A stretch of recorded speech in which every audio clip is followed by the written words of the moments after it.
안녕하세요. 저는 베델 회복 공동체 김상철 목사입니다. 그리고 기독교 영화 감독으로서도 활동하고 있습니다. 반갑습니다.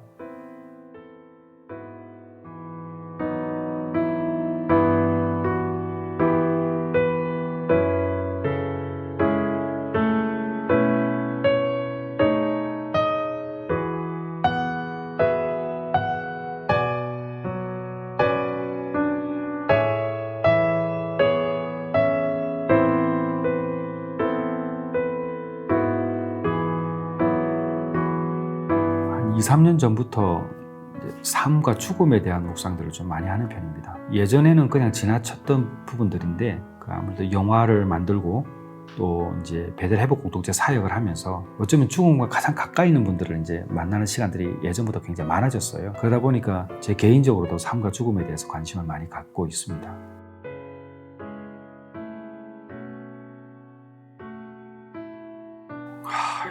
참 이게 좀 어렵긴 한데요. 간단히 은혜다라고 말하기에도 좀 당연히 하나님의 은혜이지만 지금까지 지난 시간을 이렇게 돌아보면은 한 단어보다는 그냥 그래도 나름대로 잘 흘러가고 있다. 문장으로 표현해도 되나요? 저는 그냥 그래도 잘 흘러가고 있다. 이런 생각이 드네요.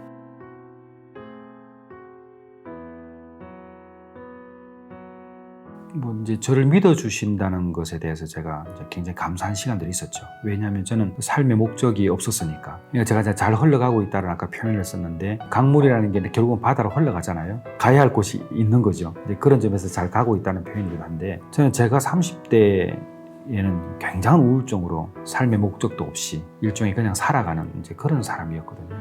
그래서 좀 염세주의자적인 경향이 있다 보니까 제 스스로도 이제 자살을 3번이나 시도했죠. 그 수면제 70알을 2번을 먹었고 산에 가서 목을 매다는 그런 일들을 했죠. 지금 돌아보면 왜 그렇게 했을까라고 이제 이야기할 사람들이 있겠지만 저는 특별한 이유는 아니에요. 그냥 사는 것이 재미가 없었어요. 그런 이제 시간들이 있었기 때문에 저는 하나님께서 그러니까 교회를 다니면서도 교회 안에 있는 불신자가 누구냐라고 설명하면 저 같은 사람이죠. 주님의 이름으로 기도도 하지만은 예수님이 누구인지를 정확히 잘 모르는 이제 그랬던 저에게 하나님께서 저를 기다려 주셨다라는 생각이 많이 들어요. 그것은 제가 다큐멘터리 영화를 만들면서 이렇게 이제 질문을 한 분이 있었어요. 언제 회심했느냐? 저는 두 말 하지 않고 40대 들어서면서라고 이야기합니다. 그럼 벌써 지금 어떻게 되나요? 지금 제가 올해 나이가 54시거든요. 회심한 것은 14년 전이죠. 그럼 목사 안수 받고 그러면 회심한 거냐고 물어볼 수도 있잖아요. 그렇게 말할 수도 있을 것 같습니다. 근데 저는 그게 부끄럽지 않아요. 충분히 포장하면서 할 수 있는 사람들이 많이 있기 때문에. 제가 회심했다는 이야기는 진짜 예수님 아니면 살 수 없고 내 인생의 주인이 바뀌었다라고 말할 수 있기 때문에 그렇습니다.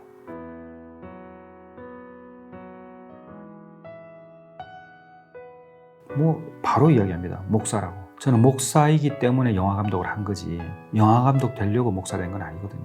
우선순위도 제가 목회자가 먼저 됐고 전도, 선교하기 위해서 이 영화가 필요하다는 인식을 하게 됐고 그래서 영화 감독이 자연스럽게 된 거였어요. 저의 정체성은 목사죠. 그리고 이 베델 회복 공동체도 목사로 사는 사역이기 때문에 근데 이 사역을 하는데 영화 감독으로서의 지나왔던 10월 시간들이 너무 큰 도움이 되는 거예요.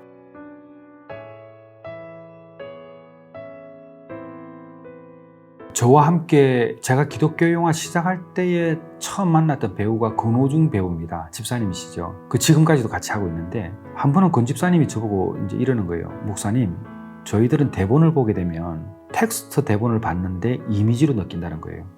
저희는 텍스트를 읽고 있는 그 순간 모든 것들이 이미지로 나타난대요. 근데 그게 예사롭게 안 들렸던 거예요. 제가 왜 이 영상과 영화가 필요하냐면은 두 가지인데 하나는 지금 이 시대가 텍스트로 이해하는 시대가 아니고 모든 것을 이미지로 받아들이는 세대예요. 두 번째는 영화는 2대의 영상이 돌아가요. 하나는 감독의 영상이에요. 제가 영화 감독으로서 보여주고 싶은 거 보여주잖아요. 그럼 관객은 그 영화를 보면서 각자의 해당되는 시퀀스를 받아들여요. 그럼 다르게 해석하죠. 어떤 사람은 이 장면에서 감동을 받고 어떤 사람은 저 장면에서 분노하기도 하고 다 달라요. 그러니까 영화는 반드시 2대의 영상이 돌아가는데 성령님께서 역사하시기가 너무 좋은 거예요. 그래서 영화를 이제 하게 되는 계기죠. 그래서 영화는 철저하게 저는 전도와 선교의 목적으로 시작을 했습니다.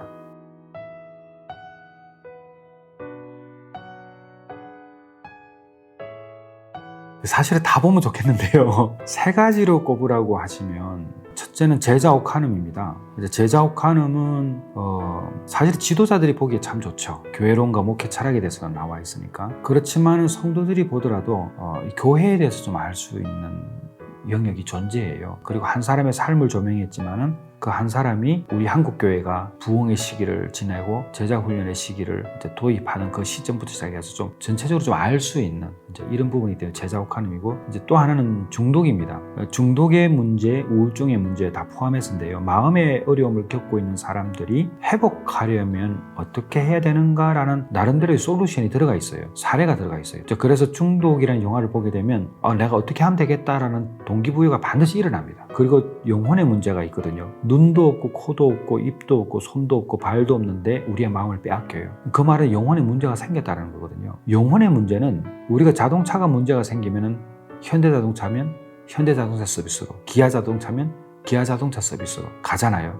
영혼의 문제가 생겼다는 이야기는 영혼을 만든 분에게 찾아가면 해결되거든요. 그럼 예수 안 믿는 사람에게도 이야기하면 다 God이라는 표현을 써요. 하나님, 조물주, 신, 이런 표현을 썼는데 우리는 하나님인 줄 알잖아요. 그러니까 영혼의 문제는 그분을 찾아가야 된다는 것을 설명하고 있습니다. 그래서 상담도 받고 병원도 가고 반드시 종교가 도움이 된다. 이런 부분들을 이제 설명한 게 있고, 그리고 또 하나를 이제 또 하면은 부활 그 증거, 부활 그 소망, 그리고 이제 아버지의 마음, 이런 영화들인데, 그 왜 그러냐면은 인생의 주인이 누구인지를 알게 합니다. 사람이 왜 바뀌지 않는가라는 질문을 받았을 때에 그 바뀔 수 있는 원인을 알려줘요. 어떻게 하면 된다는지. 그리고 사례가 나오죠. 그래서 이제 부활이라는 그 영화 자체가 주는 가장 큰 메시지가 당신의 인생의 주인이 누구입니까? 라는 질문이 있거든요. 그래서 요 세 가지 작품이 저는 좀 이야기하고 싶고요. 하나 더 이야기하고 있으면 제가 아버지 마음을 하고 싶어요. 왜 그러냐면은 행복하기 원하는 사람들에게 행복해질 수 있는 길을 가르쳐주고 있기 때문에 그렇습니다.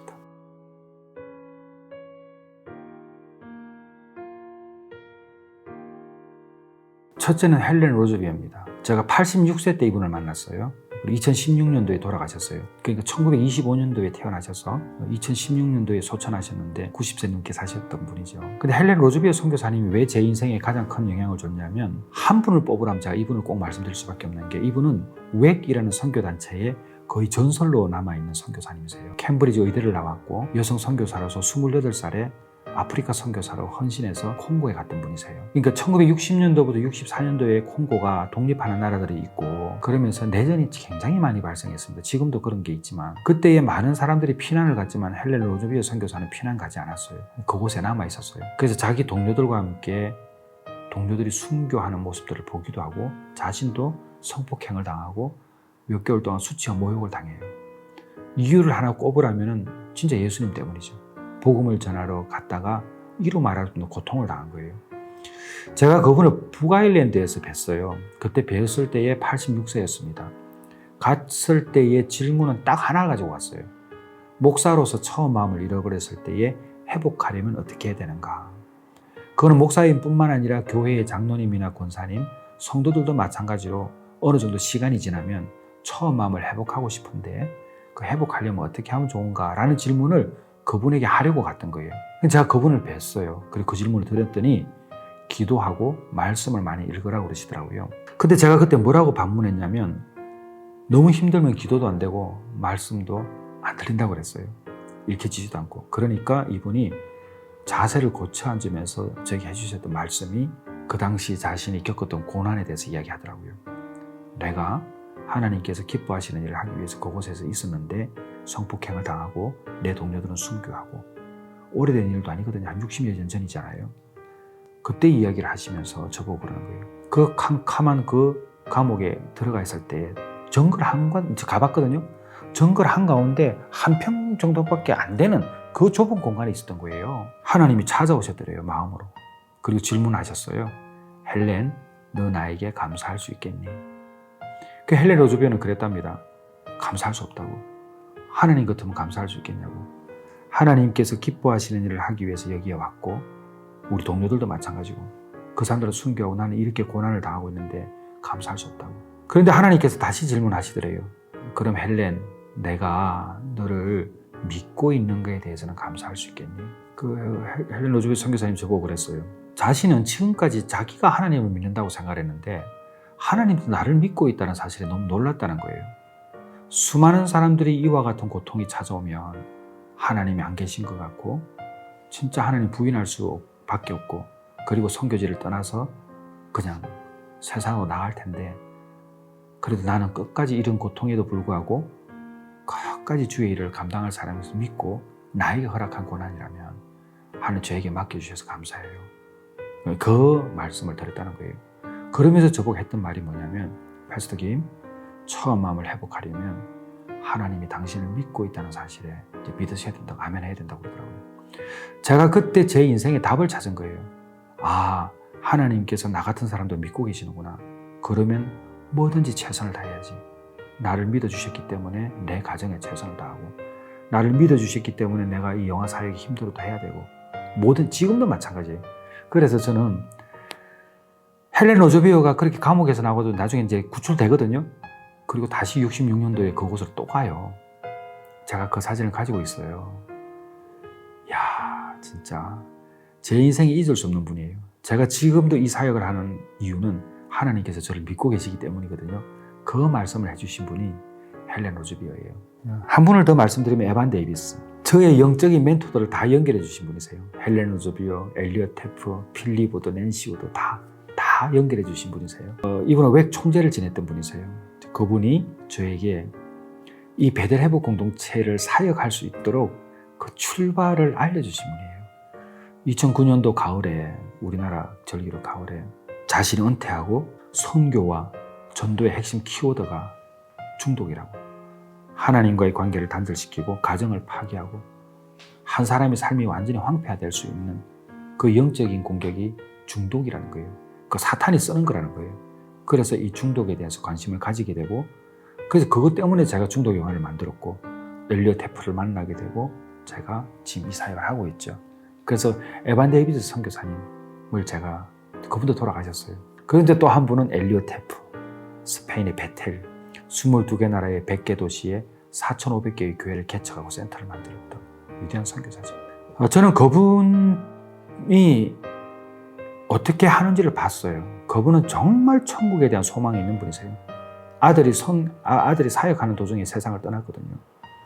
잠깐 안식년 때문에 쉬러 갔다가 세상을 떠났는데 그분에게도 수도 없는 고통과 고난이 있었는데도 정말 아무도 돌보지 않는 그 약물 중독자, 알코올 중독자를 돌보면서 지금도 그 일을 하고 계시거든요. 다른 건 몰라도 정말 그분을 통해서 배우게 되는 것은 예수 믿는 사람이 사역자가 어떻게 해야 되는지, 낮은 곳으로 흘러가야 되는지를 알려주신 분이 이제 엘리엇 테프 선교사예요. 그래서 이 세 분이 이제 기억이 늘 남고 다른 분들도 너무 많지만 제가 늘 기도할 때 생각나는 분들입니다.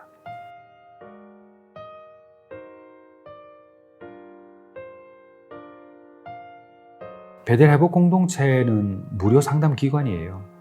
제가 우울증으로 힘들었을 때 저는 상담을 받으면 좀 좋아졌을 거라는 확신이 있어요. 근데 저는 상담 받는 것도 몰랐어요. 나중에 돌아보니까 내가 그 극심한 우울증이었구나 알게 됐으니까. 베델 회복 공동체는 상담을 좀 받으면 도움받을 수 있는 분들에게 도움을 주기 위해서 하고 있는 곳이고 이 상담 비용이 좀 돼요. 그러니까 이런 비용이 없는 분들이 많이 있어요. 그들을 위해서 무료 상담이 필요하다라고 봤어요. 그래서 시작하게 됐고 또 하나는 중독에 걸려있는 분들이나 마음의 병이 있는 분들은 병원의 환자가 아니고 기업의 고객도 아니고 가장 중요한 것은 사람이거든요. 결국 사람을 1대1로 만남으로 인해서 그들에게 영향을 줄 수 있는 것은 저는 복음이라고 봐요. 영혼의 문제니까.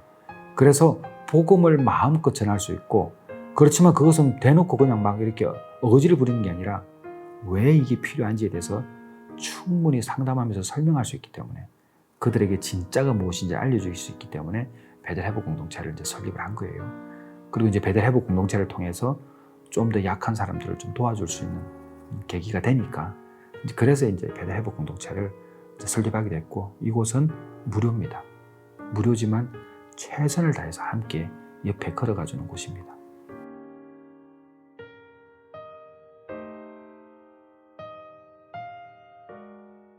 저는 예수님을 생각하게 되면은 우리가 사랑을 생각 많이 하잖아요. 저는 희생이라고 봐요. 희생의 사랑. 제가 만났던 분들은 다 그런 삶을 산 사람들이에요. 희생은 자신을 위해서 희생할 수 없어요. 희생을 하면 반드시 수혜자가 있어요. 부모가 희생을 하면 자식이 살아요. 그렇지 않습니까? 그러니까 예수님이 보여주신 사랑은 당신이 죽는 거였어요. 예수님이 죽으시고 부활하신 것 자체가 타자를 행했지 예수님 스스로를 위한 건 아니었어요. 사실은 기독교 윤리학에서 배우는 첫 번째가 그리스도인의 타자성입니다. 예수 믿는 사람은 다른 사람을 위해서 사는 거예요. 우리가 잘 알고 있는 C.T. 스투드, 캠브리지를 나와가지고 웨기라는 선교단체를 설립했던 분인데 이분이 했던 유명한 신앙 고백이 있죠. 예수 그리스도가 하나님이시고 나를 위해 죽으셨다면 그분을 위한 나의 어떠한 희생도 결코 크다고 할 수 없다. 예수님을 위한 희생이라는 것은 뭐냐면 예수님을 따라 희생의 삶을 살아간다는 거거든요.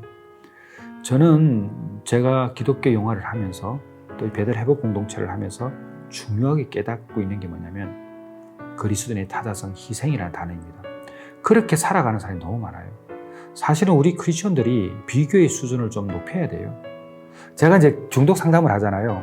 그럼 아이들 상담을 할 때 우리 애도 게임 하잖아요. 그만해 이놈아. 그러면은 왜 다른 친구들은 하는데 왜 아빠는 나보고만 못하게 하느냐. 그래서 제가 그때 제가 이런 이야기예요. 왜 너는 게임 하는 친구만 비교하냐. 게임 안 하는 친구들도 많은데 걔들을 비교하면 안 되겠니? 그러면 아무 말도 못해. 우리 예수님 믿는 사람들이 신앙의 비교의 대상을 좀 바꿀 필요가 있어요. 예수 잘 믿는 사람 너무 많습니다. 정말 많아요. 우리가 세상의 기독교를 조롱하고 비판적인 시선을 보잖아요. 물론 우리가 고쳐야 될 것도 많지만 그래도 여전히 예수 잘 믿는 사람 많거든요. 그러니까 이런 신앙의 비교의 수준을 높일 수 있게끔 희생의 삶을 살아가는 사람이 많은 거예요. 그래서 저는 이 희생이라는 단어를 이제 좀 말씀드리고 싶어요.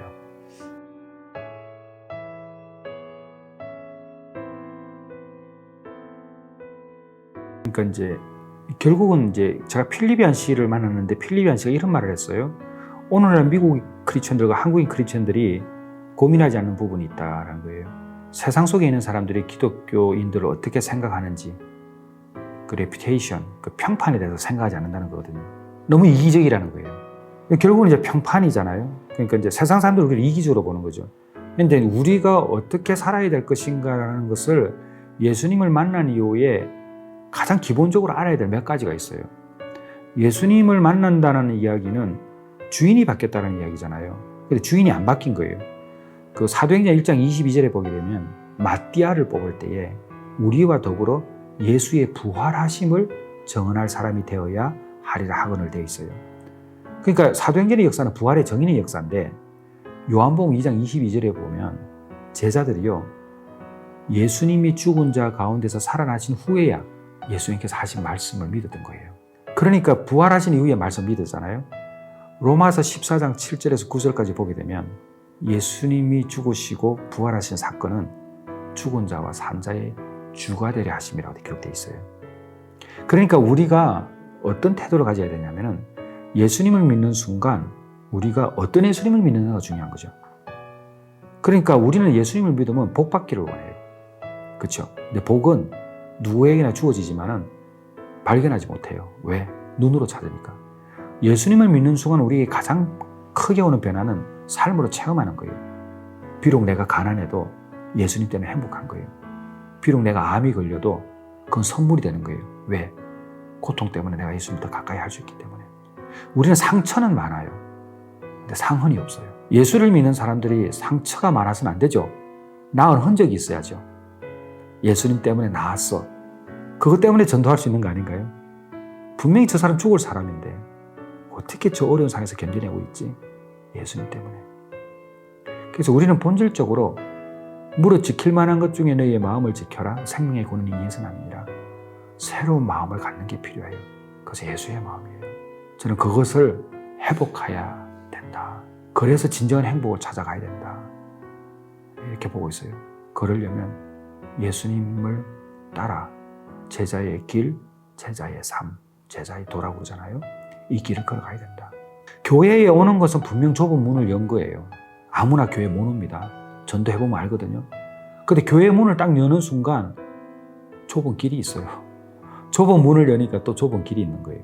그래서 그리스도의 타자성 희생의 사랑, 사랑의 희생, 희생과 사랑은 붙어 있다. 그리고 그것을 우리가 정확히 알게 될 때 진정한 기독교 복음을 만나게 된다. 기독교 예수 믿는 거는요, 부자 되는 게 아니에요. 천국을 품는 거예요. 그거보다 더 큰 게 없거든요. 저는 그렇게 생각합니다.